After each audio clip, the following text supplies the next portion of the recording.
Okay, Mr. Chair, we're live. Thank you very much, Sarah. Good afternoon. I'm Eric Lutke. I'm chair of the Revenue Subcommittee. Appreciate all our members joining us today and our a number of guests that we have with us today. Our goal today is to get a little into the weeds on a tax credit that was created a few years ago and has not performed up to expectations, the RISE credit, the Regional Institution Strategic Enterprise Zone credit. I think there's virtually universal agreement that the way it's designed now is not doing what we want it to. In fact, it's not doing much of anything at all.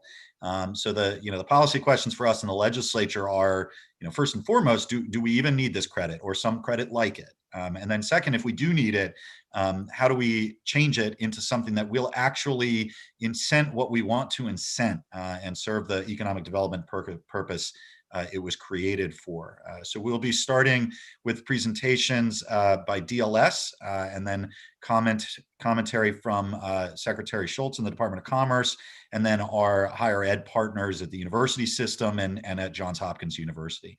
I will turn it over right now to Mr. Robert Rehrman from the Department of Legislative Services. Thank you. Thank you, Mr. Chairman and members of the subcommittee for the opportunity to present. My presentation will have two parts. I'll strive to provide an overview of the RISE Zone program and outline the findings and recommendations of our evaluation that was conducted largely during calendar 2018. Before I begin, I'd like to thank the Department of Commerce for the assistance that they provided during the evaluation. Throughout the entire tax credit evaluation process, they have promptly provided the information that we need. I'd also like to thank individuals at universities and local governments who met with us during the evaluation process. Second, it was a team effort at DLS, and there were a number of individuals involved in the project. Next slide, please. Since its establishment in 2014, there have been no significant changes to the program's benefits or qualifications. It borrows heavily from the State Enterprise Zone tax credit program in that it has similar capital investment and employment tax credits in a geographically targeted area. It is administered by the Department of Commerce, but is implemented by qualified institutions and local governments. There are some dissimilarities between the programs, the Enterprise Zone and the RISE Zone. I think the first is, at this point in time, the RISE Zone is significantly smaller in scale than the Enterprise Zone program. Approximately, I believe there are 6 zones in 5 counties, and there are about 700 acres in total. In the Enterprise Zone program, there are over 30 zones in 17 different counties. In addition, the size of the RISE zones are typically much smaller than the size of the Enterprise zones. In addition, the programs do have different objectives. Next slide, please. The first step in the application process is for designation of a qualified institution.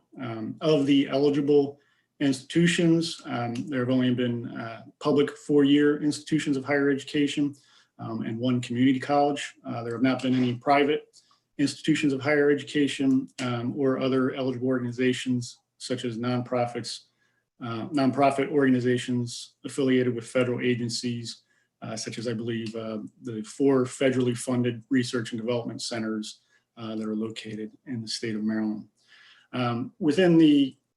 Throughout the application process, institutions must generally demonstrate a connection with the community and a history of involvement in the community and a capability and a plan for its development. Next slide, please. The second part of the application process is to be designated as a RISE zone.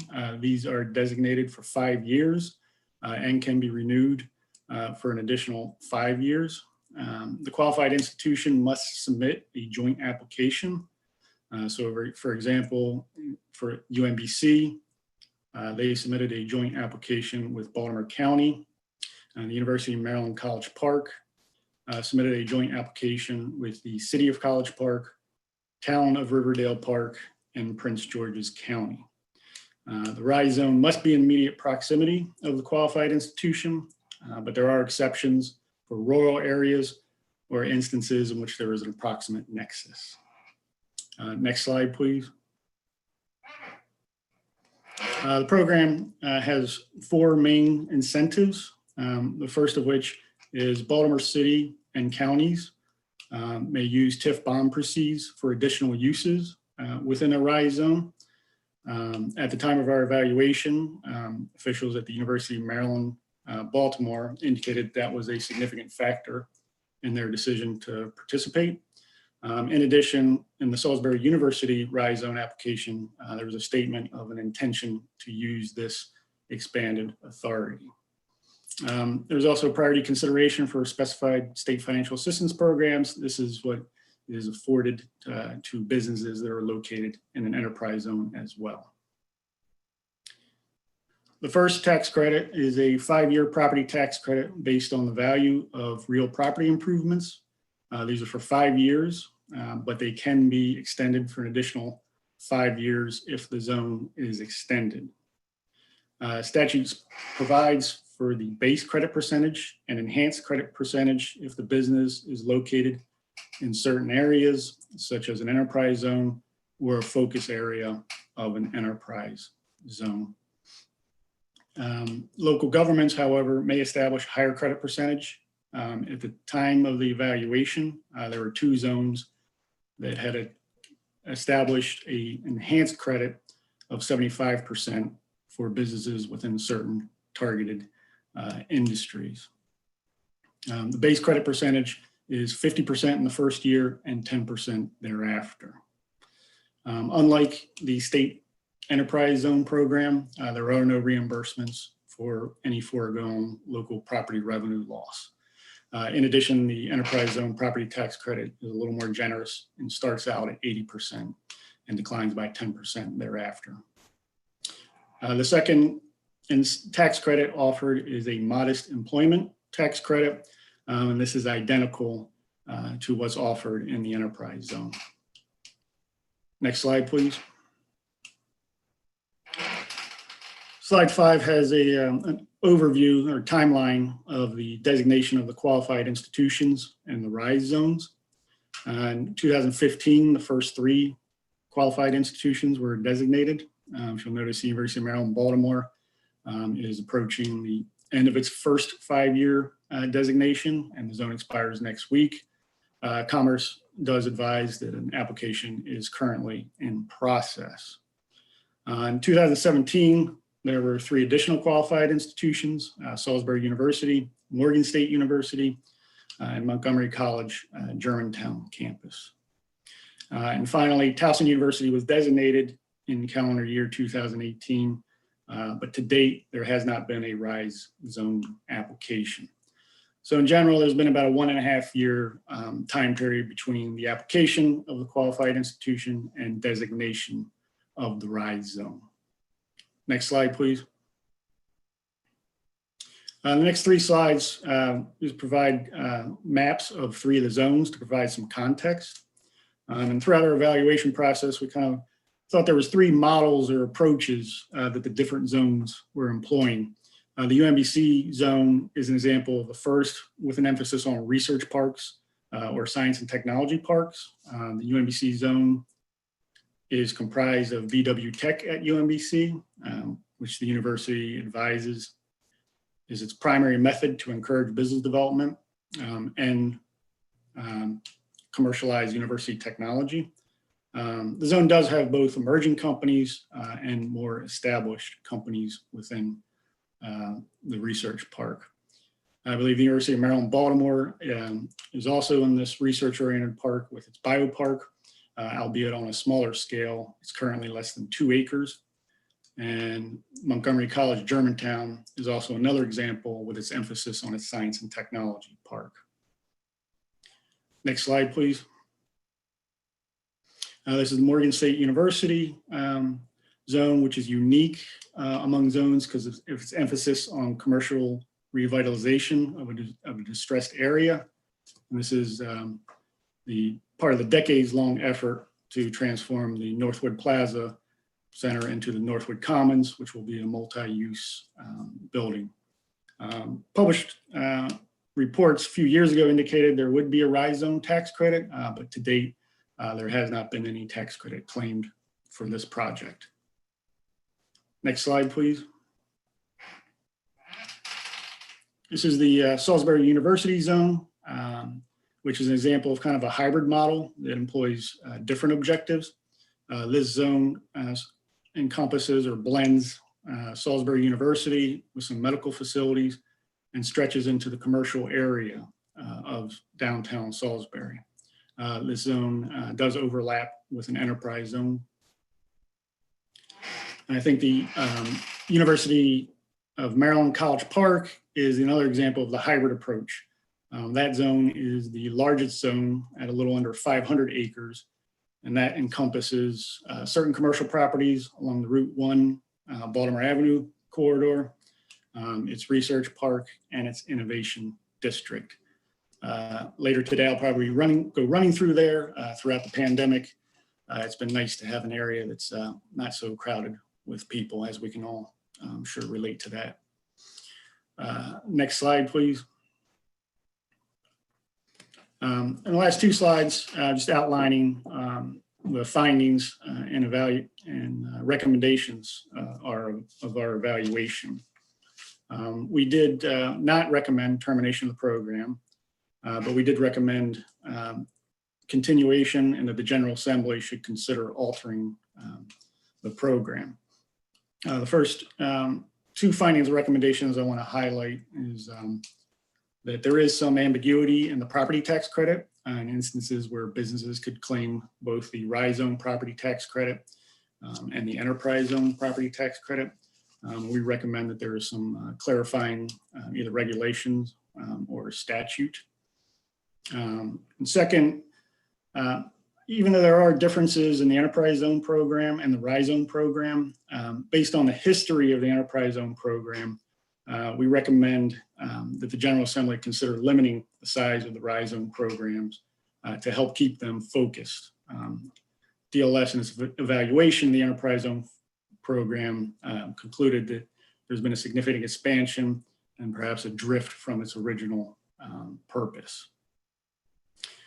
Also in our evaluation, we did find that the program has a valid and clear objective. The state's research centers, including its universities, do produce significant economic benefits and positive social benefits. So for example, I think it's no secret our universities just produce a staggering number of patents. So implementing a program in recognition of their importance makes sense and could perhaps help the state benefit or generate more of these positive impacts. However, DLS does not believe that the design and implementation of the Rise Zone program is the most effective method of achieving its goals and objectives. This is based on several factors. First is the program largely repurposes the Enterprise Zone program, which was designed in the 1980s to fulfill a different objective of the state. In addition, that conclusion reflects within the DLS evaluation findings that the program had difficulties in achieving its objective. For example, within the Enterprise Zone evaluation, we found that there were issues with the employment tax credit, which I mentioned is identical in the Rise Zone program. Also, throughout our evaluation process, we did travel across the state to discuss with the Department of Commerce, and as I mentioned, the officials at universities and local administrators who were working on the ground to implement the program. I would say that since joining the department in 2003, those were some of the more enlightening exchanges of ideas I've been involved with specific to one program. And so we were able to gain an understanding of the goals and objectives of each zone and what they were trying to achieve. And I think we did not consistently receive affirmation that the two tax credit tools provided by the state were the most effective method to help them achieve their goals. We also gained an understanding of how businesses had reacted to the availability of the RISE Zone tax credits. And I think even after consideration of the program's recent enactment and the implementation lag in getting it up and running, there haven't been any business tax credits awarded. And I think that speaks to a disconnect between what the program is offering and the businesses and their needs within the zone. I also think, even though it does have a valid objective, DLS would like to see maybe a fine tuning of that objective beyond kind of a general economic development or employment growth within the area. It reflects both the unique characteristics of these RISE zones, their emphasis on research and technology, and also there are a number of similar other state and federal programs that address those needs. So the RISE zone is existing in the midst of those other programs, not only the Enterprise Zone program, but as members of the subcommittee are, I'm sure, aware of the Federal Opportunity Zone program. Of the 149 census tracts that have been designated within Maryland, a number of these are also within or approximate distance to the RISE zones. So I think the challenge going forward for the RISE Zone program is to figure out what it can do better than those programs, or what need do those programs not meet. That concludes my presentation, and I'll be happy to answer any questions. Thank you, Mr. Wehrman. I appreciate it. Members, I should have mentioned earlier, I didn't. If you have any questions, please feel free to let me know by using the raise hand function in the participants tab at the bottom of your screen. I don't see any questions right now. I do want to mention that while she won't be with us for very long because she has to go teach a class, the Chair Kaiser, has joined us for a little bit to listen in on the conversation. Delegate Barnes, you have a question? Go right ahead. Thank you, Mr. Chairman, and thank you, Mr. Wehrman, for your presentation. I think the chairman started his remarks by stating, is this something that we should have, or should we get rid of the RISE Zone tax credit? And then listening to your remarks, you said that there may be some areas in which we can alter the RISE Zone. Can you elaborate on that?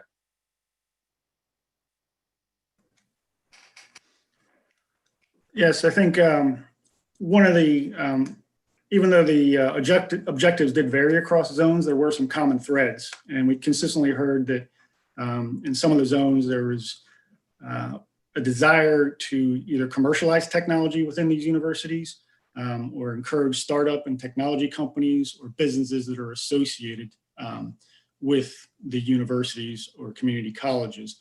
So I think rather than emphasizing property taxes, which these businesses may not own property or they may not have a significant number of employees, some alternatives that we heard was maybe providing rent relief to these businesses, because I think there's been some difficulty in getting the tax credit from the owner of the property to maybe the businesses that will lease that space. So I think that's one example, is maybe focusing this more on technology, innovation, these companies that are related to the university.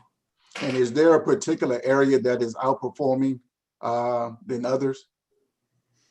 I believe since there's, in terms of the program, or in terms of the program itself?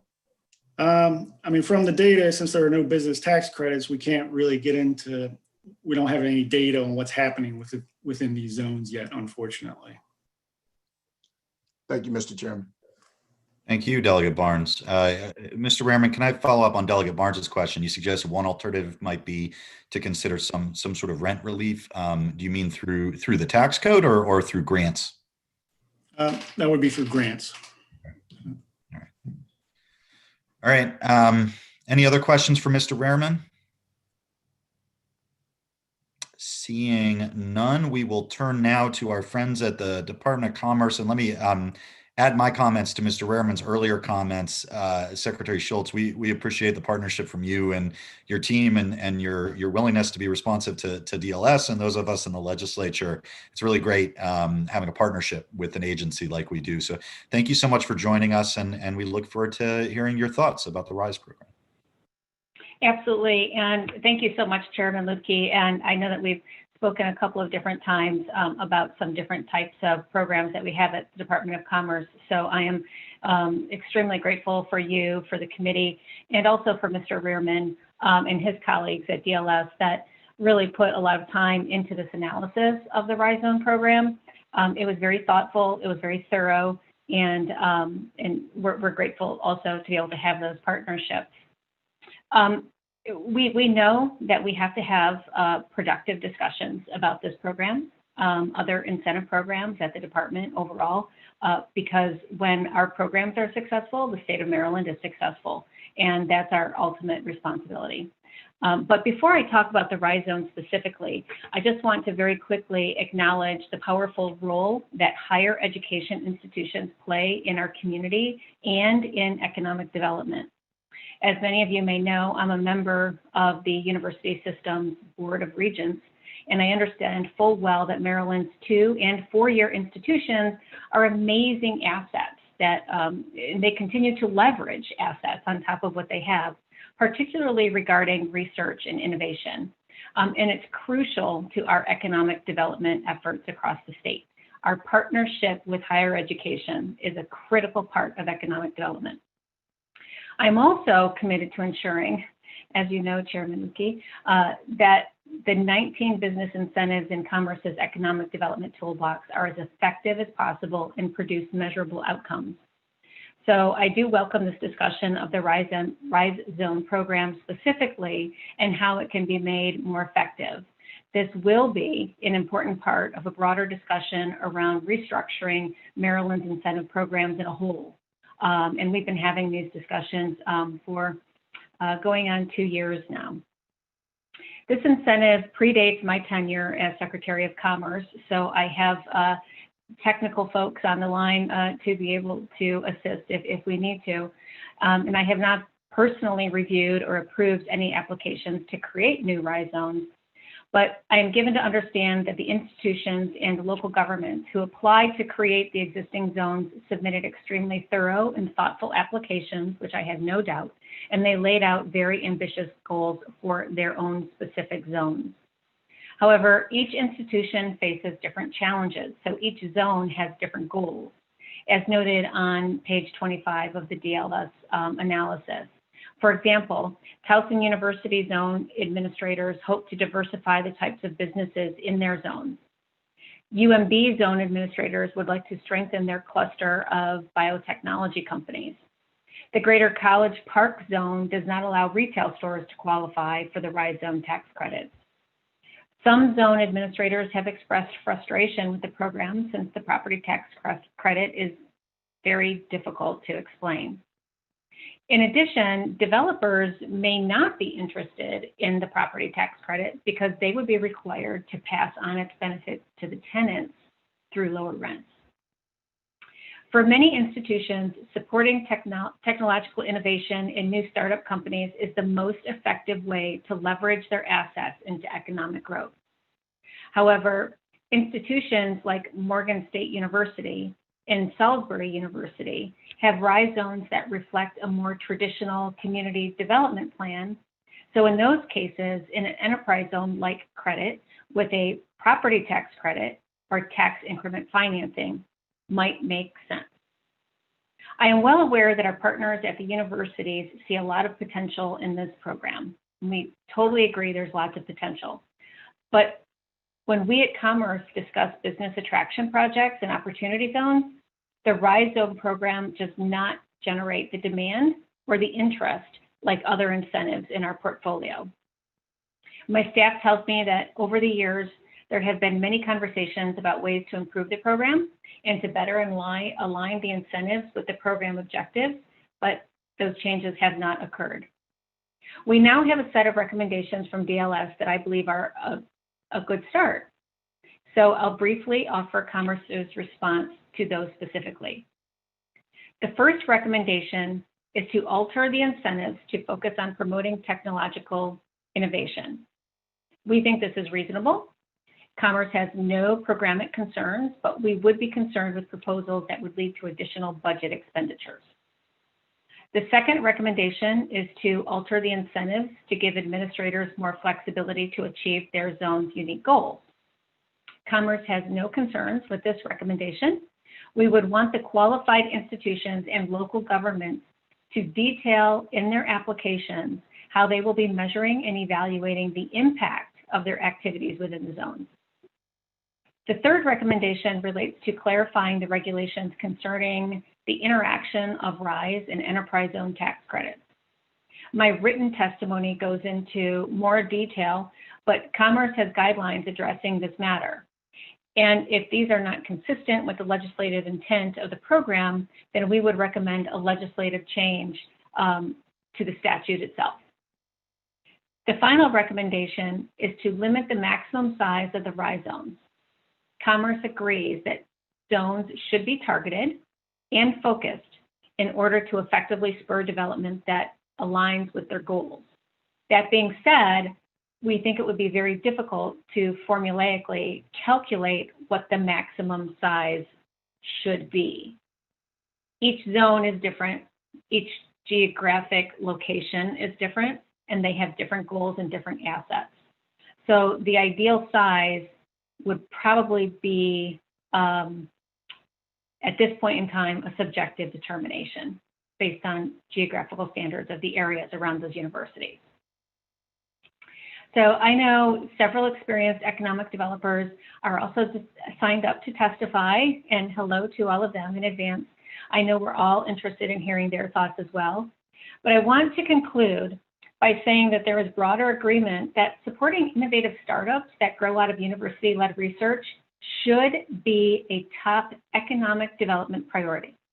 That is one of our top economic development priorities at the department. A property tax that is more suited for real estate development is not the best incentive for achieving the goal of supporting innovative businesses.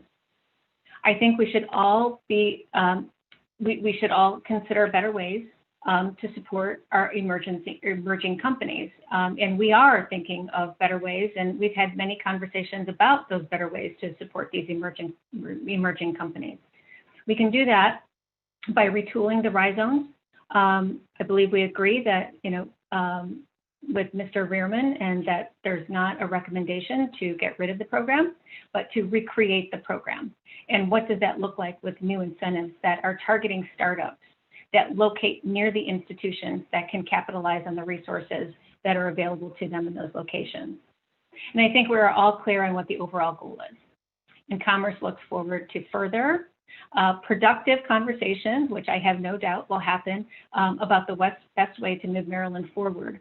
But this is a very important start to that conversation, and it's a very welcome to the entire team at the Department of Commerce. So thank you, Mr. Chairman. Thank you, Madam Secretary. And I hope we do continue productive conversations, although I think there'll be productive Zoom conversations for the time being, unfortunately. Questions from members of the committee? I don't see any currently. I see Delegate Feldmark. Thank you, Mr. Chair, and thank you, Madam Secretary. I just wanted to clarify on your response to the first recommendation. You mentioned you remain concerned about any proposal that leads to an increase in budget expenditures. Does that refer to how the value of the incentive is reflected in the budget, or are you referring to increased administrative burden on your department, or is it a third option that I'm missing? Not necessarily an administrative burden from our department, because right now, I mean, the implementation, we're not implementing a lot, right? So right. There is that. We always worry about administrative burden with agencies when new programs are set up, but I don't consider that to be a part of the issue. I think it's more budgetary concerns. I heard a concept that there could be grants that could be distributed to businesses in order to be able to defer costs for them for rent or lease options or something. And that may very well be a valid recommendation, but I'm not in the position to agree with a mandated funding at this point in time to go towards the program that's not currently existing. Does that make sense? Okay, so the idea of budgeting a grant as opposed to a loss in revenue that could be realized but currently is not. Is that? Correct. Okay. Yeah, so I mean, you have unbudgeted items and then you have budgeted items. Right. And, you know, the possible loss of revenue in the future is different than the general fund budgeted as of today. Yeah, thank you. You're welcome. Great, thank you. Any other questions from committee members?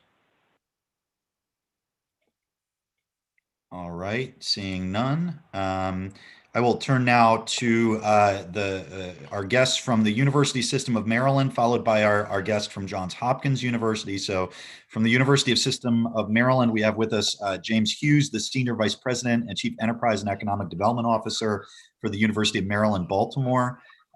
Former County Executive Ken Ullman, Chief Strategy Officer for Economic Development at the University of Maryland College Park Foundation, go Terps.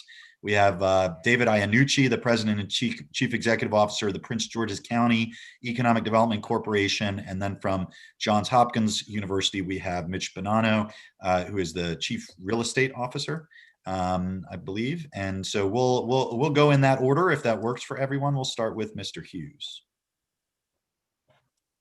Very good. Thank you. Thank you very much, Mr. Chairman. Thank you very much for everybody examining this issue, and Mr. Rehrman, and the DLS has been very, very good. Spent a good amount of time really probing the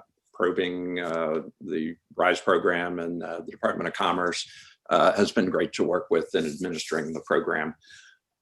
As you know, UMB is located in downtown Baltimore. We do a significant amount of life sciences research, mostly life sciences. Also very strong law school and social work, but this year we were awarded nearly $700 million in life sciences research. About 60 million of that was from private companies. So both those numbers are the biggest effort that we've had. Considerable economic impact in Maryland. We work with many of the biotech companies throughout the state doing sponsored research. Of course, we've been very busy recently with the COVID vaccine, working on COVID vaccines, COVID therapeutics, as well as through the hospital system, COVID treatment. The RISE program, we're very much focused on the idea of bringing businesses to the campus, to the university. So far, just in the last 4 months, we've created 7 new startup companies. So we've had a big focus on tech transfer, working with Tom Sadowski and the other universities. We've created a equity investment program that is investing in our companies. We've strengthened our tech transfer activities. So those companies, we found when they, we want whenever possible for them to locate in Maryland, and the closest proximity they have to the university, we find strengthens the collaborations, the greater likelihood that they're going to continue to do research with the university, hire our graduates, innumerable benefits of that. But it does come down to real estate and having available space. Right now, there's a real shortage of lab space, particularly in the greater Baltimore area, Baltimore City. So our companies are going further afield than we would like. So yeah, very, very critical to keep this going. The RISE Zone also ties in very nicely with our community objectives. So we're very focused on economic development in West Baltimore. The campus, as you know, is borders one of the poorest sections of the state, with a average income half of the state average and high unemployment, and really a distressed community. And we're spending a lot of time trying to create jobs and working with the community. So specifically with the RISE Zone, we have a very, very small RISE Zone for a few more days. We are the RISE Zone that expires on December 7th. And that gets to one of the issues with the RISE Zone legislation itself. as Mr. Rehrman pointed out, from the city perspective, Baltimore City, particularly 5 years ago, was not very keen on the rise zones because it was lost tax revenue for them. So Baltimore City essentially gave us one building site. So it's actually 1 acre of land out of a 14-acre research park. And that was all we could get them to do at the time. We have gone back in and the city has approved expanding the rise zone. So this is what is before the Department of Commerce right now, to 5 building sites. So the biopark as a whole is about 12 acres. We've had $400 million of private capital investment in the rise, sorry, not in the rise zone, in the biopark. We were hamstrung by just having 1 site available for development. So we think now having 5 or 6 sites will increase our chances of having development there.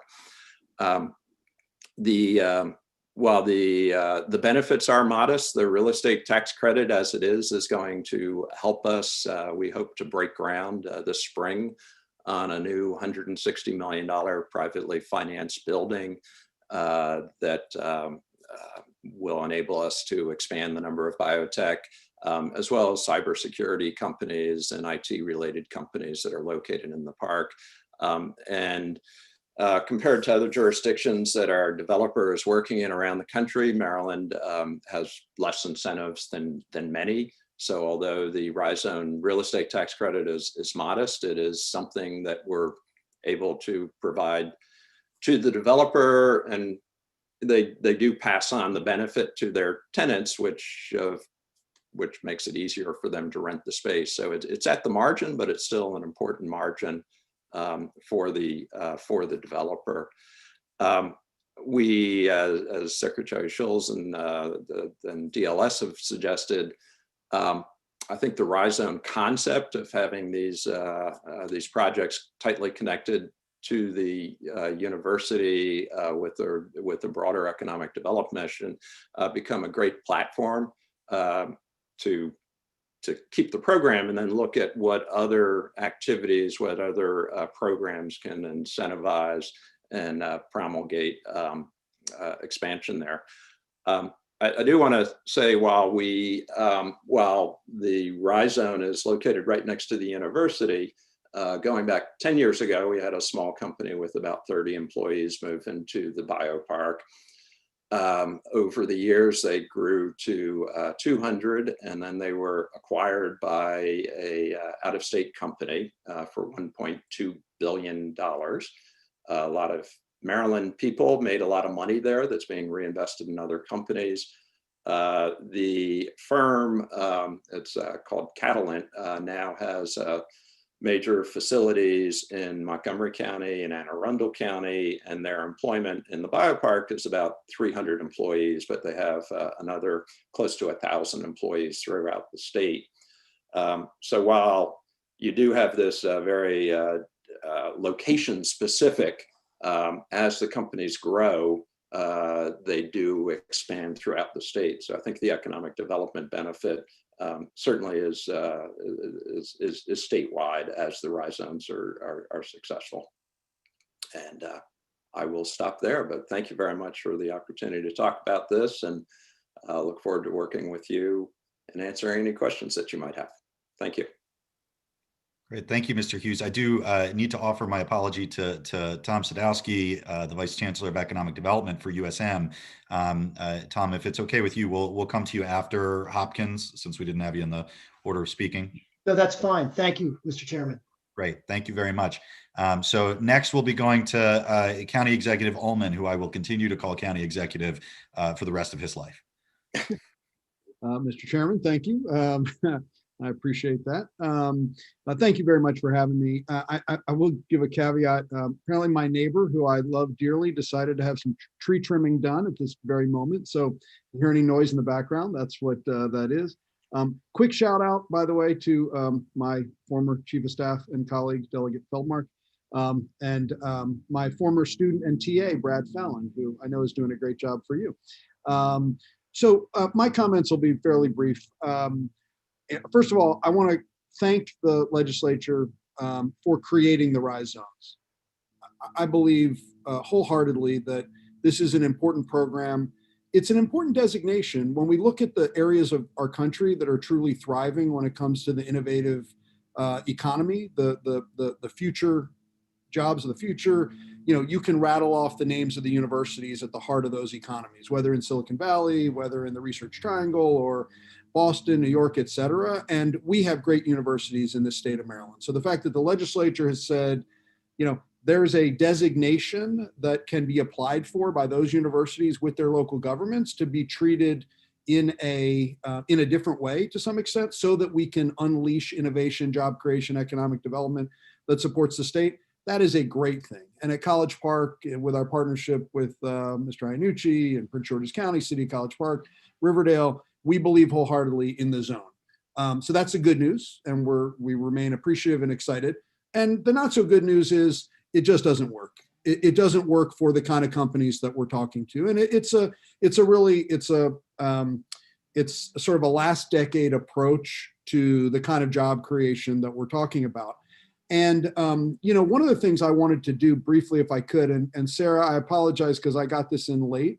Do you have the one slide that I sent in that lists the governor's recent Future 20 Promising Startups that just came out? And a shout out to Secretary Schultz for this list.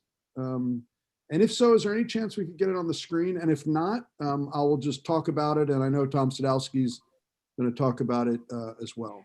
Was that part of the slides that Tom sent me? No, it was one that came in a few hours ago. So no, I don't have it. I'm sorry. Okay, thank you. So the Commerce Department came out with what they decided were the Future 20 Promising Startups, the most promising startup companies in the state of Maryland. And at College Park, we were thrilled and honored that 7 of them are located in Prince George's County. 6 of them are either in our Discovery District or on campus in our TAP building in an on-campus incubator.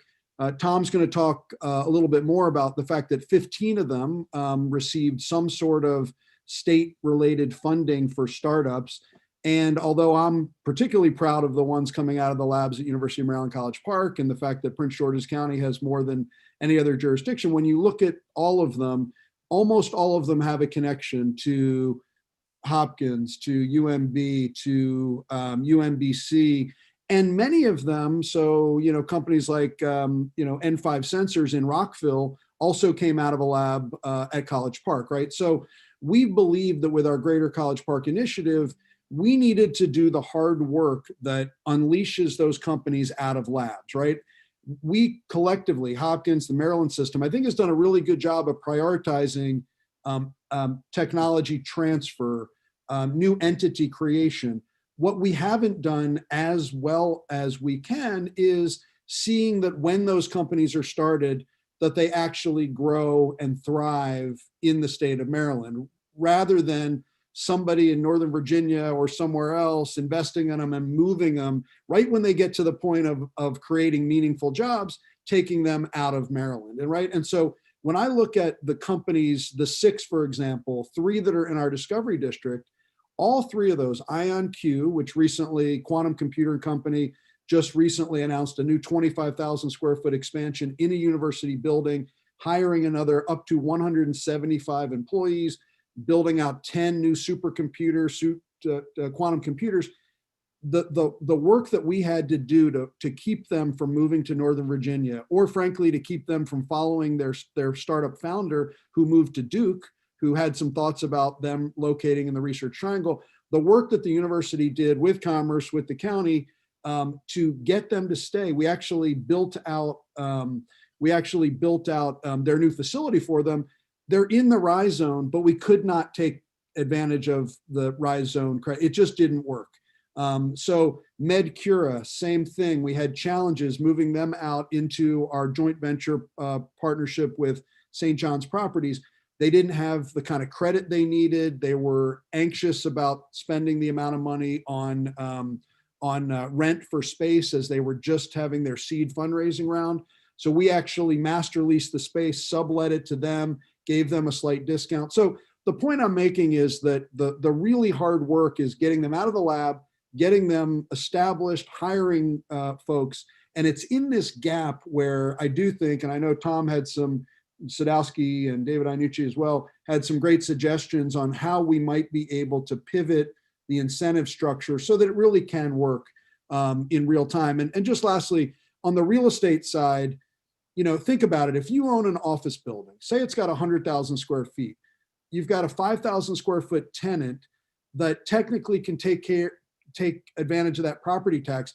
You got to go to the property owner, get the property owner to essentially get the property assessed in a way that takes into account a tax credit on 5% of an office building, and then figure out a way to pass that through to the tenant. Your mind's going to explode on the amount of paperwork that you need to do to say, gosh, is it really worth it? So my final point is, again, just to reiterate, I think we're onto something really important here. I just think it needs some meaningful tweaks, and I really hope you continue the program and let's fix it. Let's make it work better so we can create great jobs throughout the state. So thank you for having me today. Great. Thank you, Ken, Mr. Ullman, sorry. So we'll pop over now to Mr. Iannucci. Thank you very much. It's a real pleasure to be in front of you, Mr. Chairman, members of the committee. This is a very important program, very well intentioned, and I want to thank the committee, the department. I actually am a product of the Department of Legislative Reference at one point, and as Ms. Schultz knows, I'm a former secretary of DBED. But I've spent the last 10 years in my home county in Prince George's County, working in economic development. And I will say there's no institution more important to the economy of Prince George's County than the University of Maryland College Park, our largest employer, our largest economic force, and really a key part of our strategic plan. And holding on to startup companies that come out of the University of Maryland has been a fundamental part of our strategic plan since the beginning. And that's where we were very excited about the RISE Zone. We're actually one of the counties that created the enhanced tax credit program for businesses that could benefit from the RISE Zone. Instead of the 50%, 10, 10, 10, 10, we did 75% for 5 years for a number of high technology companies.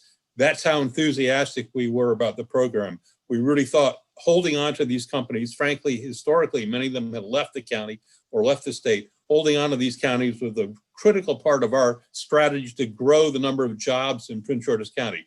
And we are the fastest growing county in the state of Maryland in terms of jobs, but unfortunately the RISE Zone program as devised has not been part of that success. What we have learned and what Mr. Ullman has talked about is these startup companies, many of them are cash poor. They're not interested in buying buildings. They're not interested in building buildings. They are struggling in many cases to come up with cash, and leasing is really the only option they have. And that's where a property tax benefit simply hasn't worked. We have tried repeatedly to get landlords and developers in the Discovery District to do exactly what Ken Ullman talked about, passing on these benefits. And it is mind-bendingly complicated to explain how 5% of a building will have one property tax rate and 95% will have another, and how that'll be passed on. And quite frankly, we've been told politely and professionally, we're simply not going to pass it on. If we get it, sure, great, but we're not going to pass it on. So I think the RISE Zone is a very important program for our strategy to hold on to startup technology companies. I totally endorse this study. We would look for alternative ways of incenting these startup companies to stay in RISE zones in the Discovery District in Prince George's County. Whether that is rent assistance as one idea, another is looking at some type of tax credit or expense reduction against business profits. Many of these businesses, by the way, are barely even profitable, but they have a great deal of expenses. So anything that we can do to reduce their essentially negative cash flow or improve their cash flow is an attraction to keep them in the county in a RISE zone. So there are a variety of options to explore, and we're thrilled to have a chance to work with the committee, work with the department to see what these type of benefits might be to hold on to these companies. But we have learned the hard way that real property tax credits are not the way to do it. We totally endorse the idea of a RISE zone. We implore the committee to keep this program, but to work with all the interested parties and coming up with a way to make it an incentive to these cash poor startup companies to stay in the county, to stay in these RISE zones. This is an important program, and we support it, and we thank you for the chance to talk about it. Thank you very much. I do see members starting to raise their hands. I am going to go ahead and go to our last two witnesses and then do the Q&A at that point. So I'll turn now to Mr. Bonanno from Johns Hopkins University, who I think is still with us. Yes, thank you very much. Thank you for joining us. Go right ahead. My pleasure. Thank you for having me. Good afternoon. Thank you for the invitation to participate. I'm Mitch Bonanno, Chief Real Estate Officer with the Johns Hopkins University in Medicine. I've been with Hopkins for just over 3 years, but previously spending the majority of my career in the commercial real estate development market with a national REIT, focused on value-add repositioning and new development. So not surprisingly, I'm going to focus on the real estate aspect of the program, although many things that I have heard regarding incentives for startups, technology, others are certainly applicable, and I support those as well. And I do have to note that I am an alum of both University of Maryland, College Park, and Johns Hopkins. So I'll cover both bases. So as an anchor institution, the Johns Hopkins University is primarily focused on how incentive programs such as RISE Zone tax credits may help our neighboring communities and businesses evolve and grow. Clearly important community and economic development opportunities. But as noted on Exhibit 3.1 of the DLS analysis of the RISE program, the vicinity of Johns Hopkins University Homewood campus is not currently a RISE zone designated area, but we hope that it will be, and have been discussing such with Baltimore City representatives. And I'll come back to that at the end of my testimony. But taking a step back and just starting from a higher level of tax incentives in general, it is always hard to predict the future use of such programs for real estate development projects. Many other local and larger market factors are much more influential in determining the pace of new projects proceeding. However, I've never seen a project not proceed due to an incentive program being available. Again, it's always challenging to predict how and when and on which projects an incentive will be utilized, but having such programs known in advance as available is both a qualitative and possibly quantitative inducement for creative real estate development projects. And let me discuss the qualitative benefits first, since they're often less obvious. So defined incentive programs send a clear message of local and state support to the real estate market that may encourage consideration of projects, tenants relocating, and otherwise, regardless of eventual qualitative eventualities. And having known incentive programs in advance just allows for earlier and more creative planning of how such programs may be utilized for projects, so thus increasing the likelihood of use. So I completely agree on evaluating programs midstream, check in and adjusting them as may be helpful, but don't undervalue just the fact that they are there and available as well. The potential quantitative benefits are usually more obvious. So, RISE Zone specifically provides expanded use of tax increment financing, as noted in the DLS analysis, and I'll just read item 8 of that subsection, any other facilities or structures of any type, whether for public or private use, that support the purpose of the RISE Zone. And that's a very broad application, and it is more broad than other TIF policy typically is, which focuses on public type infrastructure as part of a TIF. So again, while the cost of implementing TIFs in general can be challenging, as can other tax credit incentive programs, and that is something to further evaluate as well as part of this discussion, the differentiating aspect of the RISE program is important. I want to emphasize that. Additionally, historic and new market tax credits are becoming more difficult to utilize. The number of commercially feasible historic buildings for renovation or retrofit has continued to decrease, and the availability of new market type tax credits continues to be uncertain. One specific comment on the DLS analysis, and a comment I heard from Secretary Schultz is regarding the recommendation that the program should potentially be refocused to the benefit of technology-related companies and startups. While this is a very important area to incentivize growth, some companies, these companies also look for otherwise complete communities in their decision of where to locate. So in the race for the attraction of talent, and not only that, but as mentioned, keeping talent in these companies in the area, the specific incentives are very important, but also is just the general area, the growth of that area, and other companies that are coming in. So, the RISE program generally supports projects that help support complete communities. The RISE program is indirectly helping technology-related and startups stay in those areas. It's the ships all rise in rising tides theory, and that can't be underemphasized as well. Also, just at the start of my testimony, I noted there's not a RISE Zone overlay proximate to Johns Hopkins. So we've previously discussed such with the adjacent neighborhood of Remington, just to the south of the Homewood campus, southwest, and received confirmation of their support for JHU to encourage that a RISE Zone overlay be created for that area. Most commercial projects that have occurred in Remington to date have been possible through historic or new market tax credits, but as noted, the availability of such has decreased, thereby leaving a void. So we have been in discussions with the city of Baltimore about making an application, and many of the things you've heard here has come up. What should the size be? What should the project be? And other things. And I am of the opinion that you do it a little bit more broadly for a neighborhood because you don't know how it will be applied. And also, by the time you have a project that needs it, it might actually be too late. So I'm happy to answer any questions. And again, thank you for this opportunity to participate. Thank you, Mr. Bonanno. And we will turn now to Mr. Sadowski, I looked up your is it Vice Chancellor of Economic Yes. Development? Okay, Yes. There. You got it. Go right ahead. Perfect. Perfect. And I sent Sarah some slides yesterday, and she can pull those up. Going last is perfect, so I appreciate that. I'm just going to go through. First of all, Mr. Chairman, thank you so much for this opportunity.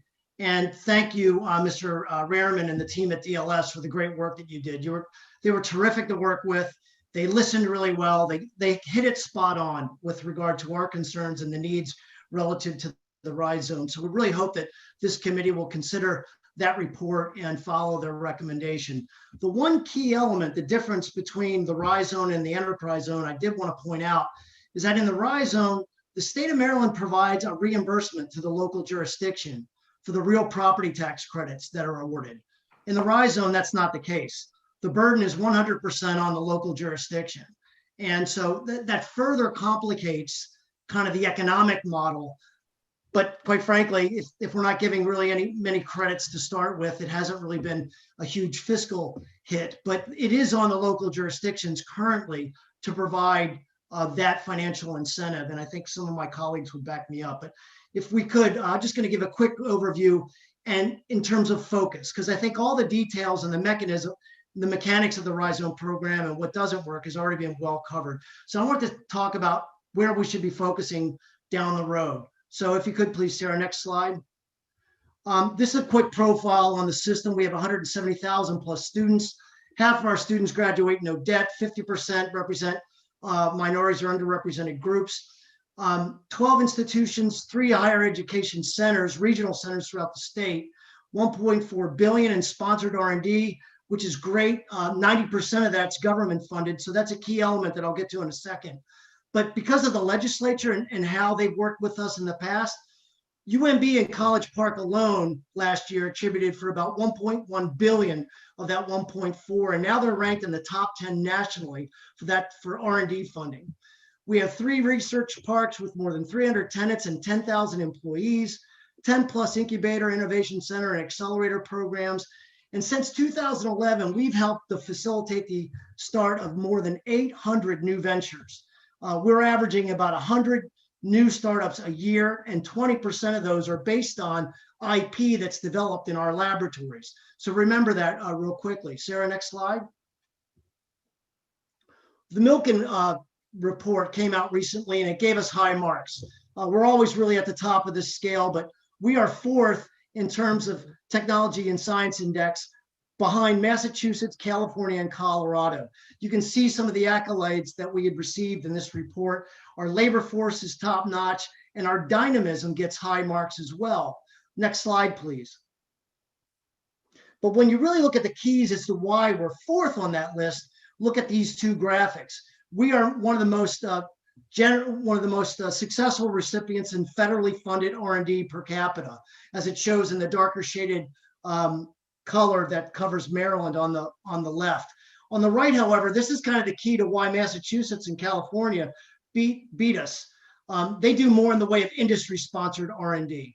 So as we go forward, we're not talking about changing how we do R&D, but maybe adding to it a mixture of industry money. And that's where Rhizome comes in, because Rhizome could afford us proximity to our campuses and our federal labs that enable us to create these collaboration spaces, these innovation centers that would help promote more industry-funded R&D activity along with the federal activity. Our federal clients right now, they feel like they can't do it all alone, and they're looking for us as their academic partners to bring in industry more and more so that we can get mission-related projects or research-related projects done quickly and funded more efficiently. Next slide, please. So College Park, kudos to my friends at our flagship. They were ranked by the Princeton Review 6th again this year in the top 10 for innovation and entrepreneurship education. That is just a tremendous ranking in terms of getting the best and brightest entrepreneurs, innovators, and researchers to your campus. We want to keep moving up. And I think, again, President Darrell Pines is really focused on this industry component as to how we continue to not only score in the top 10, but to move up going forward. Next slide, please. So here's this Future 20 competition that the governor just announced and that Secretary Schulz and her team were so great in putting together. These are the pride of Maryland. When they're talking about the best and brightest and what's key to our future, they profiled 20 of those companies. She provided a list already.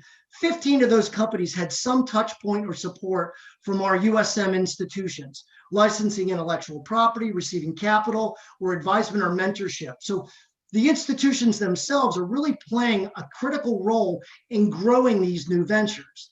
The key going forward, and I think this again applies to the focus of the Rhizome for the future, is how do we keep these companies? How do we keep them? How do we grow them and scale them in such a way where we're teaming them up with industry sponsors? We're bringing in other innovators from outside the state of Maryland to partner with them and really scale and grow these companies in a way that reshapes the communities that are adjacent to our campuses and our federal labs. Next slide, please. So this is what I mentioned. This is just a snapshot for the first half of 2020. I'm not going to go through all this, but you can see we've supported over 80 ventures already. New ventures, the system are over 51, so we're on pace again to do 100 new venture startups this year. But look at the industry concentration. It runs the gamut. It's life sciences, IT, consumer products, energy, consulting, and others. So we're really hitting all the key sectors of the economy and growing these companies and spitting them out into the community. But companies like IonQ, for example, they're being wooed by other states. And we're doing our best to keep them here and keep them growing. And in key areas like cyber and quantum computing, there are a lot of other states that are making significant investments in those areas. And we need to continue to be competitive if we want to succeed and continue our good work going forward. Next slide, please, Sarah. So right here is a real telling graphic for me anyway. This is the gold shaded areas on this map are the federal opportunity zones. And as you can see, 13 of the 15 USM facilities are either located in a federal opportunity zone or adjacent to them. These zones do great things for investors. Now, we're not necessarily saying that we need to do things for those investors like providing capital gains relief or anything like that. But if we were able to make the Rhizome appealing and leverage, the capabilities of federal opportunity zones, I think we could really have a meaningful financial incentive program that could really launch new tech commercialization, industry and government collaboration, opportunities and new startup activities where these investors not only could see a benefit in investing in these federal zones, but maybe even investment in equity opportunities in these startups that we are creating. We don't want to duplicate what the feds are doing in these opportunity zones, but we do want to try to leverage off of it. And I will tell you, some of those zones are doing well. Others, they're not able to appeal to those investors as much because they don't see the investment opportunities that they need to really to provide that kind of a meaningful tax and investment shelter. I think with a meaningful and a strategically focused RISE Zone program, we could help leverage off these federal zones. Last slide, please. So this graphic basically, why not think about the RISE Zone in terms of a strategic layer to this federal program? There are a lot of great best practices out there. Oregon, the state of Pennsylvania, Virginia, they're doing some really cool things.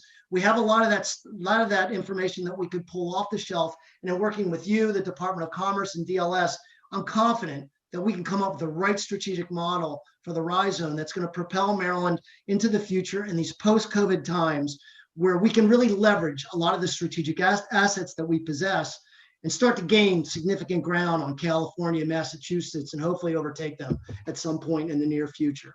So thank you again for this opportunity. That's just a kind of a high level as to why RISE Zone and this program, this kind of an incentive is so important. Thank you very much, Mr. Sadowski. We'll turn now to questions from members. I do, if any member wants to ask Mr. Bonanno which of the two universities he attended he prefers, I think that would be a question. But I have Delegate Wilkins first and then Delegate Polakovich-Carr. Thank you, Mr. Chair, and thank you to all of our presenters. This has been very, very informative. I wanted to better understand and unpack the issue related to the property tax credit and the property owners. I heard a number of different issues that were raised around it, and I think that this is actually instructive to broader conversations that we're having related to small business relief and other types of relief in our state. And I wanted to understand better how much of it is the complexity and the difficulty in developing and implementing the property tax credit versus something that I heard regarding the property owner maybe not wanting to pass on that credit. If you could unpack a little bit more, the more of the challenges around. Is it unworkable? Is it completely unworkable? Is it something that we can streamline? Or is it sort of an unwillingness to sort of pass on that benefit and share that benefit? I'm trying to better understand that. If I could, I'm happy to jump in, or David, maybe I'll jump in real quick and then, the unwillingness in my experience is not an unwillingness in I'm greedy, I want to keep this in my pocket and not pass it on.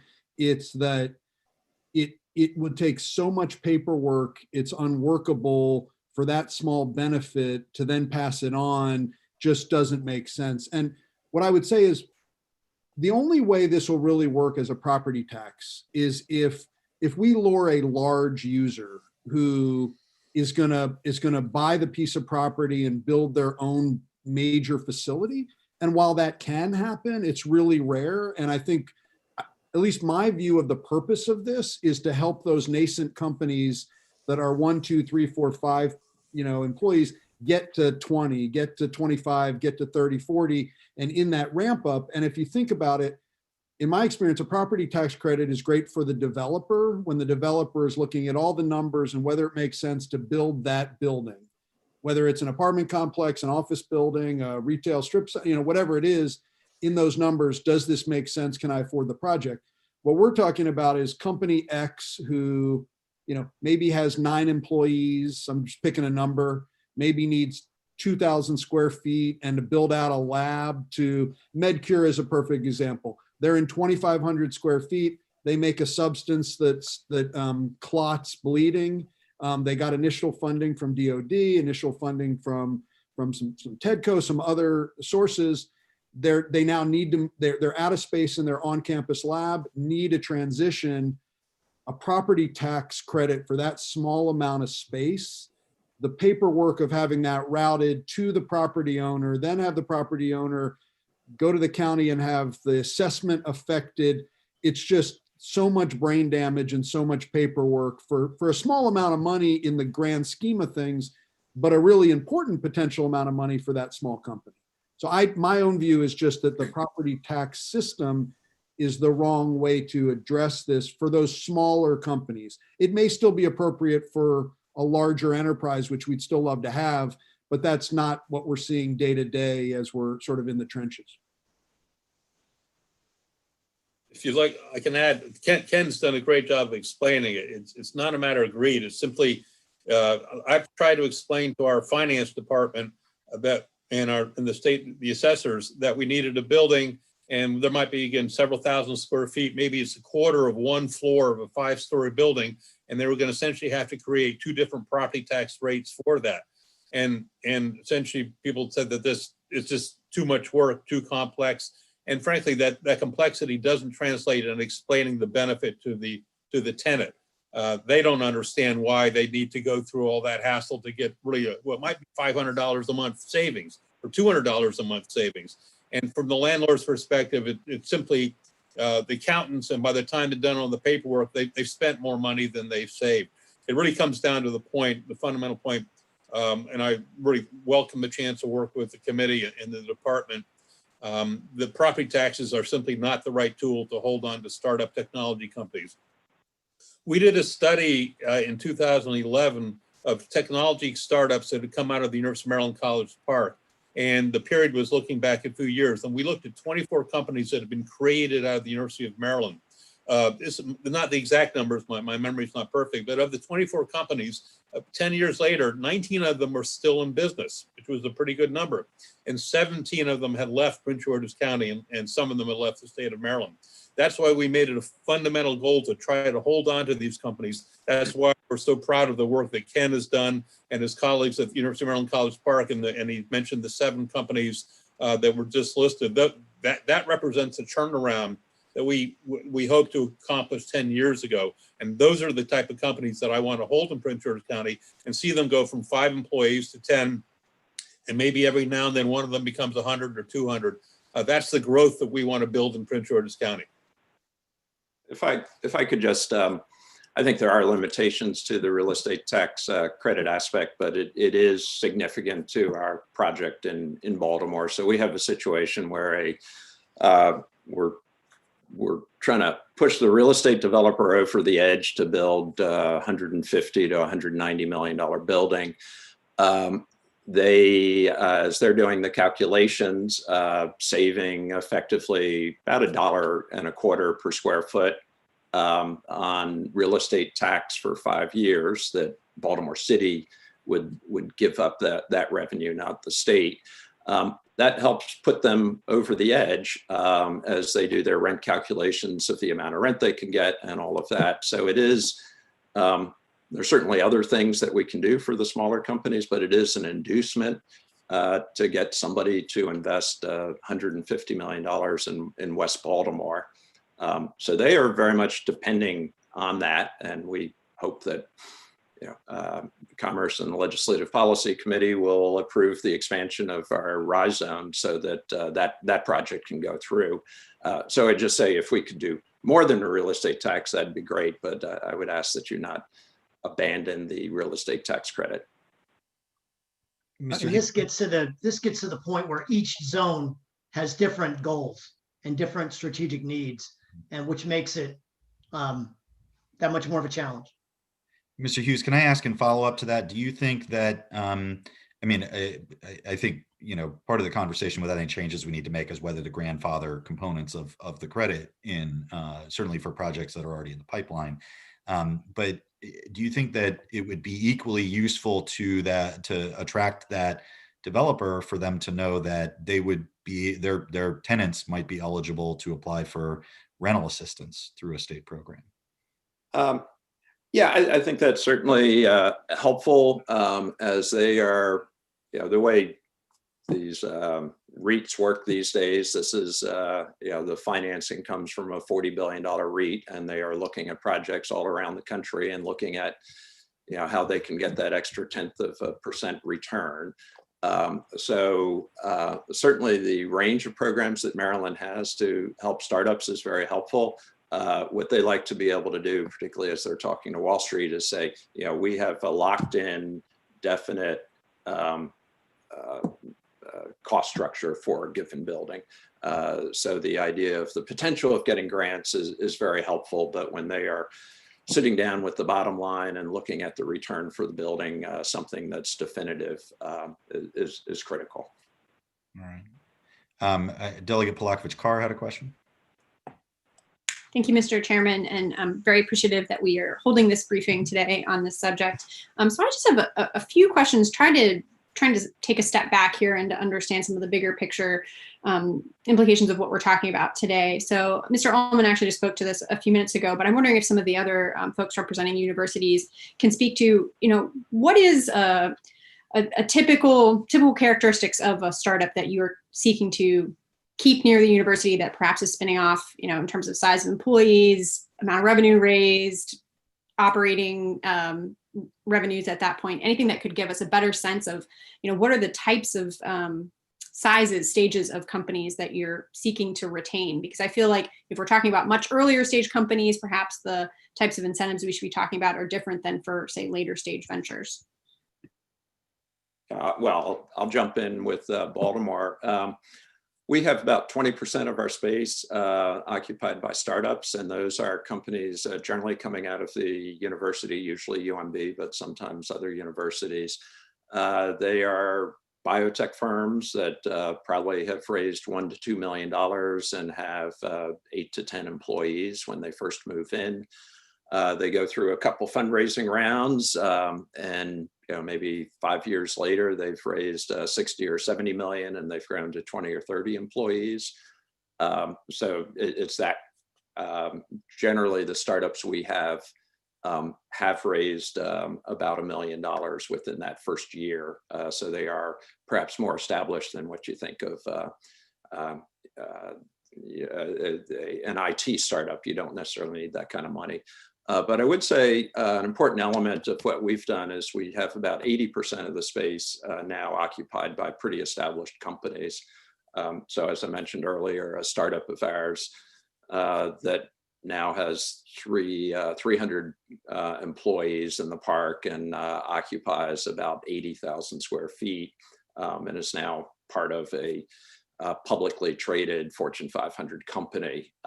We have also attracted Illumina, another Fortune 500 company that is based in San Diego, and they created their first East Coast facility in the park. So it's interesting, the startup companies in that energy, sometimes those startups become major companies, but also that energy is helpful in attracting big companies. So the big company want to be where the startups are. And with that vitality and the new ideas. So we are seeing a real intersection between the startups, help to keep the big players around as well.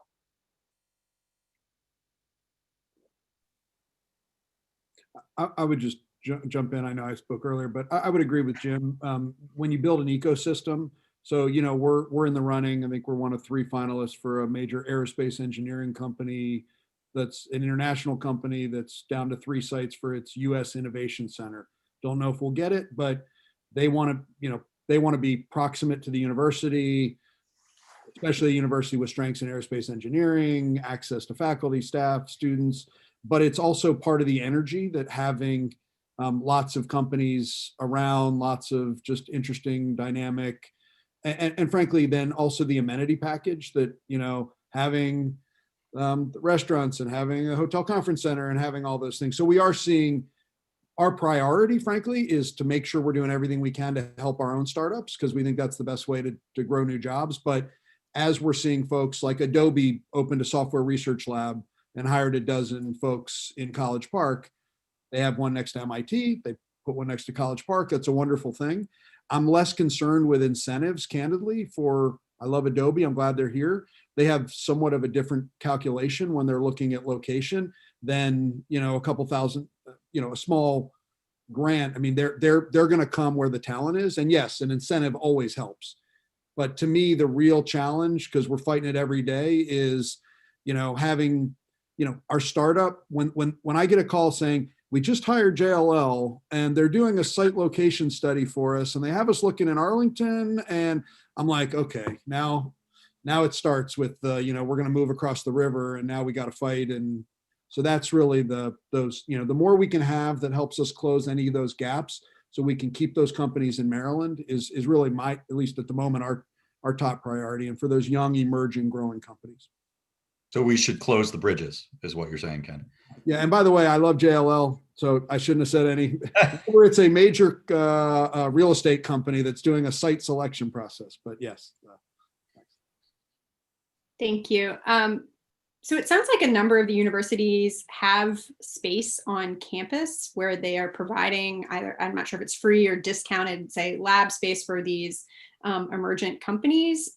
I'm wondering, how many universities in Maryland is that the case? Like, how many of these facilities exist in Maryland? And perhaps are there existing RISE zones that don't have those sorts of startup facilities or biotech facilities? Tom, that may be an answer or a question best directed at you. Yeah, so of the three, so we have one at UMB, UMBC, and College Park. So the RISE Zone program has not been utilized, and then we have Salisbury, of course. But I wouldn't say that there's an abundance of this type of lab space where discounted space is being made available. We need more of it, frankly. I mean, that's why Jim needs to build a new building. Cautioned in saying discounted space, but Salisbury, for example, they have space in downtown that was donated to them that they're turning into a downtown entrepreneurship center. They're using RISE Zone because they have access to the tax increment financing benefit, but they're utilizing the enterprise zone to provide meaningful tax credits that are state supported for the developer to try to create this space. And a lot of times the benefits are being used to reinvest in old spaces that require renovation and to made available. So I want to caution, like UMBC, for instance, the research park at UMBC was space that was built by COPT and Merit Properties. It doesn't technically reside, or they aren't university-owned facilities. When we use state bond money to build new facilities, there's a restriction on the amount of space that we can actually even offer to private companies for use. It's like a 20% or maybe even less than that. So what we're talking about is utilizing the RISE Zone in such a way where we can create more of this space with proximity to the university facilities, so that we don't have to use university facilities to make this available to companies like that, because we need it for the research in the academic space. So, I mean, again, when you're talking about attracting private users and accommodating private users, there are limits to how much of our space that we can actually afford. So we're trying to create more opportunities where we can partner with developers or with companies like a Lockheed Martin or an Adobe, for instance, to create these kind of innovation hubs so that we can house these companies. You hit the nail on the head, though. Some of the space down at College Park, it's great, but it's expensive, and some of the entrepreneurs can't afford the rate per square foot that's offered.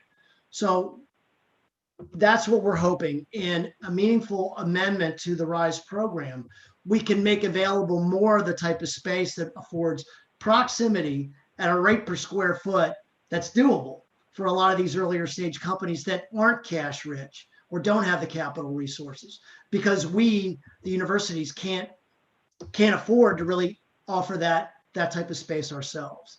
So I guess to answer your question, very limited in the amount of space that we have to offer at a low rate or a discounted or a no cost for entrepreneurs. We need more.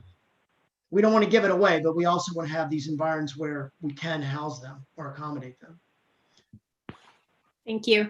And I guess my last question isn't necessarily specific to the RISE program, but just in general, as I have done more reading over the last few years about specifically geographically based economic development programs, that there's many economists who have a lot of skepticism around these kinds of programs, and especially when they're defined for very small areas, anything say below a county level, may not really be effective. And I think, to some extent, we've highlighted the issues with the RISE program, but part of me is thinking, is it also just how small these areas are? When we look at other state-funded programs like enterprise zones, the newer opportunity zones, we can see issues there that have been borne out in other states as well with these kind of geographic-based programs. And so as I have been thinking about the RISE program, just keep coming back to the idea of, is this too prescribed in terms of having something that is place-based? And now we've been talking today about, providing assistance with rent versus, money is fungible. I strongly believe that the state gets a good return on investing in early stage startups that are based here in Maryland and helping to spin off technology from universities. But perhaps we should be looking at something that isn't so defined and prescribed in terms of what it is. But we could still get, better outcomes in terms of companies choosing to stay in Maryland and to grow in Maryland. So I don't know if anyone has any thoughts on that, but I'll be finished then. Let me go to Secretary Schultz first, because she was waving at me. Yeah, so thank you. I just want to, in Delegate, I really appreciate that question, because I think that is a very intriguing question as far as, geographical economic development. The counties would come back and say, and I know that David Iannucci would have something to say about this, the enterprise zone structure works really, really well. The counties have designated, those enterprise zone areas.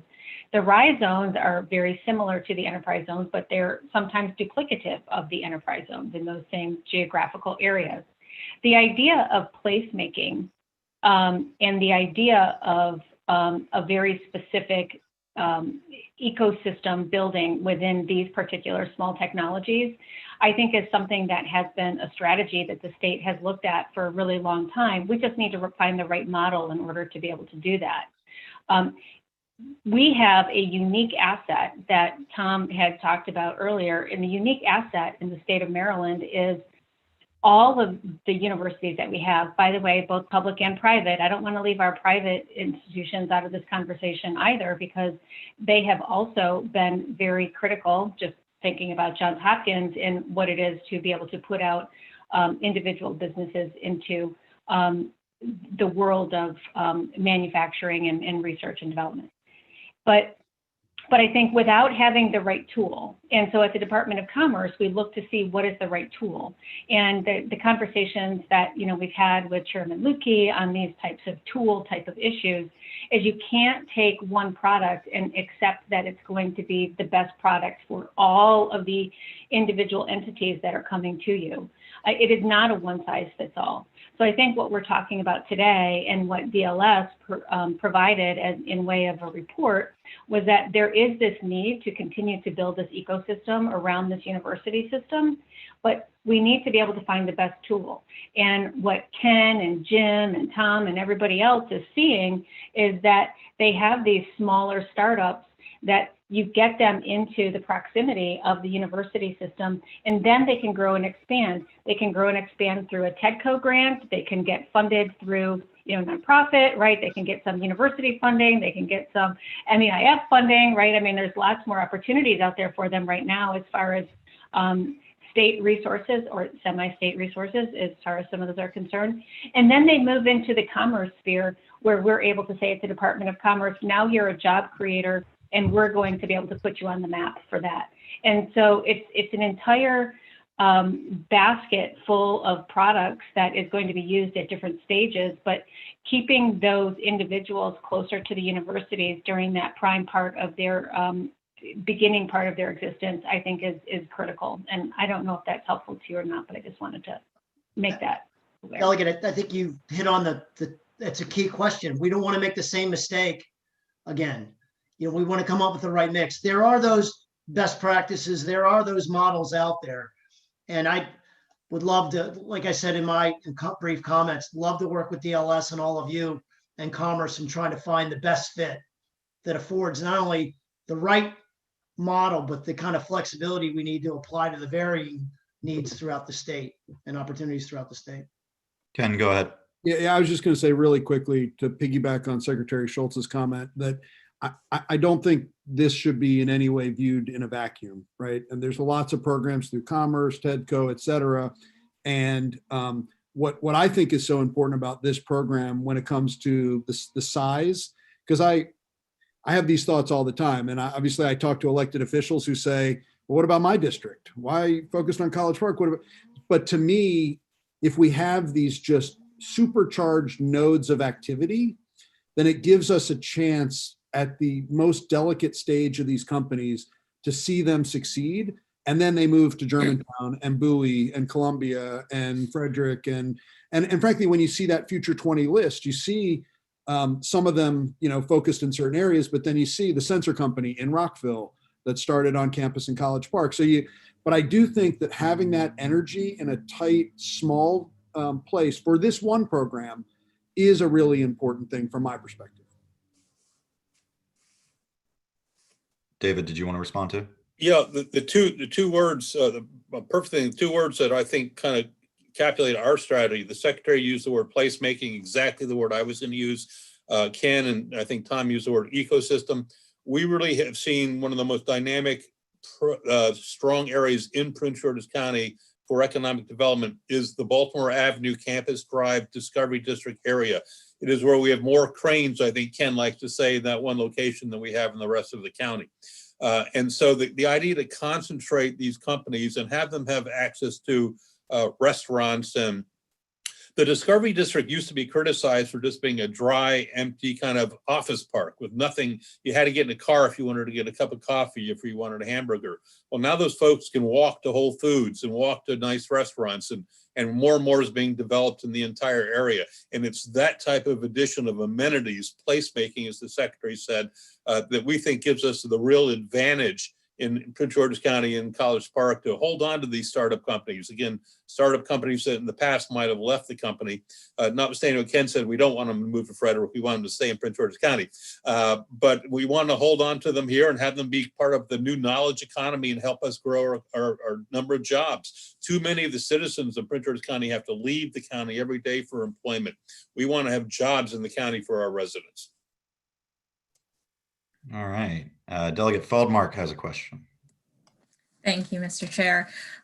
So following up on that in the issue of location and the sense of placemaking, I understand sort of building to a critical mass where then the location becomes its own incentive, right?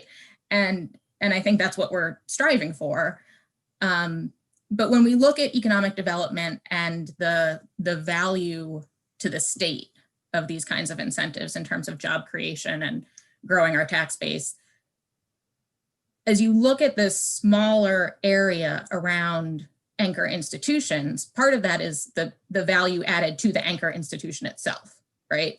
And so I'm just wondering if you all can speak to the value added to the anchor institution and if you have ways of quantifying that.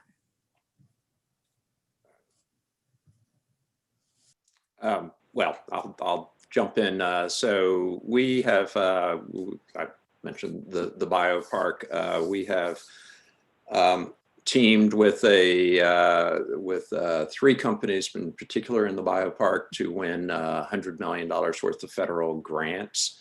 And that money, that's over about 8 to 10 years. And those are grants where in some cases we are the prime that's applied for the grant, but we've not had the resources in-house. So we've teamed with a company, Catalent, that manufactures drugs. They have a GMP facility.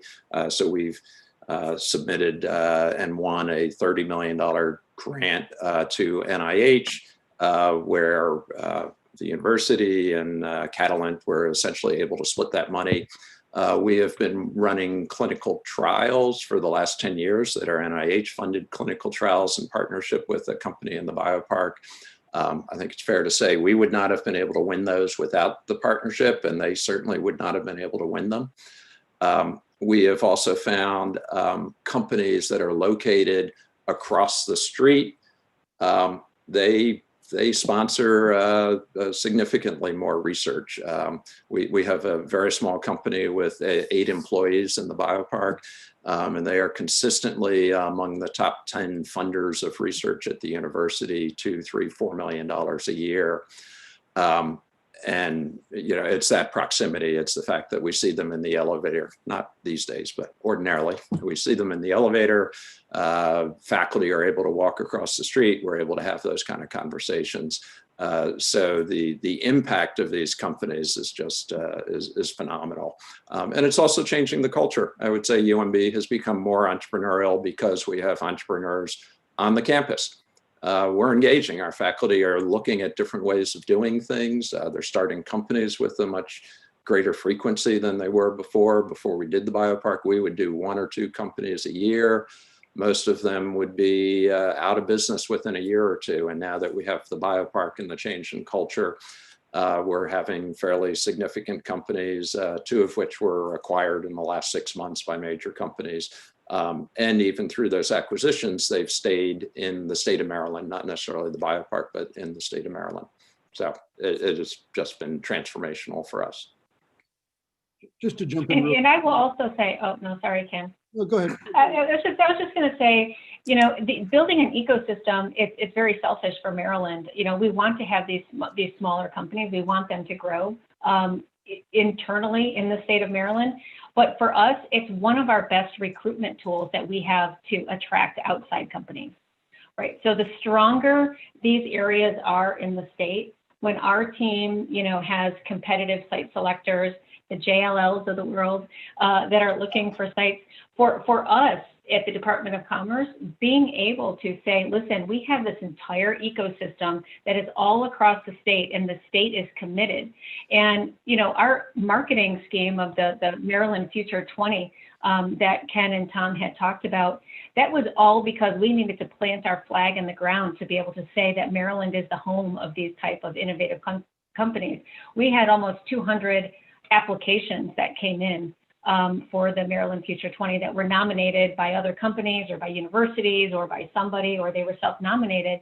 But there's all of those people out there, and the rest of the world needs to know about it.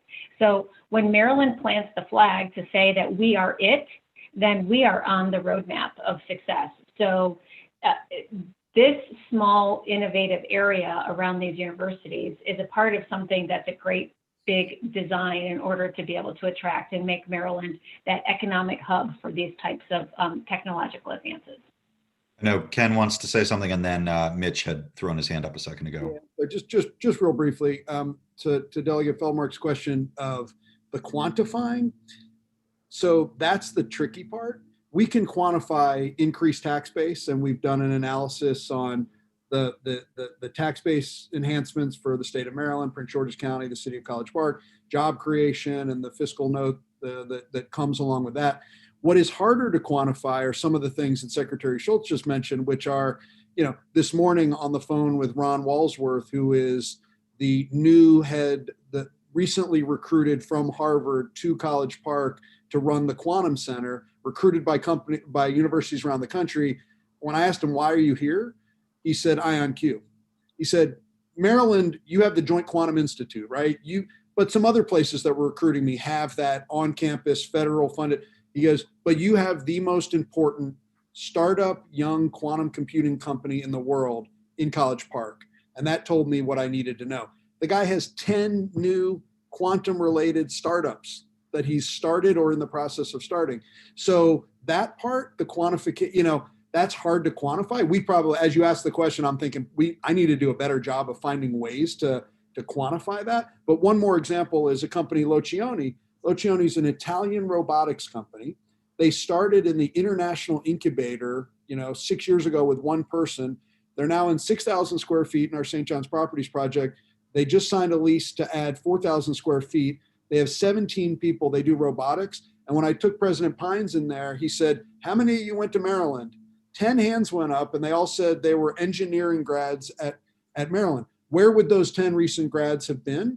I don't know. Some of them might be in Chicago or Boston, but they're still here in Maryland, still here in Prince George. How do we quantify?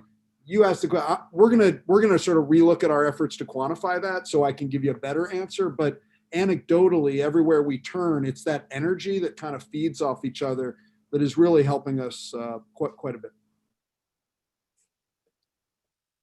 Mitch, go right ahead. Thank you. So I just wanted to comment on the question of quantifying the benefits to both the state and to the anchor institutions. So from the state standing standpoint, I do think Maryland competes more so as a state than a number of localities. I think when you move to Virginia and some other areas, I think there's, use the word, more fierce competition between the specific localities that have many of the same attributes. I think Maryland, there is this piece of competing as a state, that as these individual areas develop, I think it just raises the bar of the entire competitive landscape of the state. So I do think, you have the tax revenue, the other piece is really hard to quantify into numbers, but I do think that is a benefit. From the anchor institution, for us, sure, I could go on a long list of companies we've partnered with, or Johns Hopkins Technology Ventures Group, all the different pieces we do, APL and all of that. But I was really approaching it, and I called it complete communities. I was approaching it from an area of placemaking. And so placemaking is the term that others have used. I called it complete communities. But when you look at the area around Hopkins, what the couple of projects, that the redevelopment projects in Remington that have occurred without a RISE zone based on other tax credits, in sort of the placemaking aspect, it literally is part of the front door of Hopkins when you come off of I-83 and you drive through that neighborhood. So I would really define that as one of the main qualitative benefits to us as an anchor institution that really just helps our recruitment and just helps raise the bar of people who would think about relocating to that area. All right. Thank you very much. I see no further questions from committee members. I want to thank committee members for taking time today. All of our guests who joined us, we really appreciate your input. Mr. Rehrman from DLS and your team, and Mr. Butler and Ms. Hartman for helping to run the technology and keep us going today. We appreciate it. We're going to continue these discussions. I think the next step I'd ask is that those of you who joined us today, and certainly if there are other folks that you work with around some of the other institutions who might have thoughts, I'd love to get ideas for alternative options, right? I think there's a sense that the incentives in the zone right now don't work. So what would work? So if you could do a little brainstorming, share those through my office, and I'll make sure to share them with members of the committee, and we'll circle back for this discussion later in the month or in January. But I really appreciate everyone's thoughts and inputs. Thank you very much, and have a wonderful holiday season. Thank you.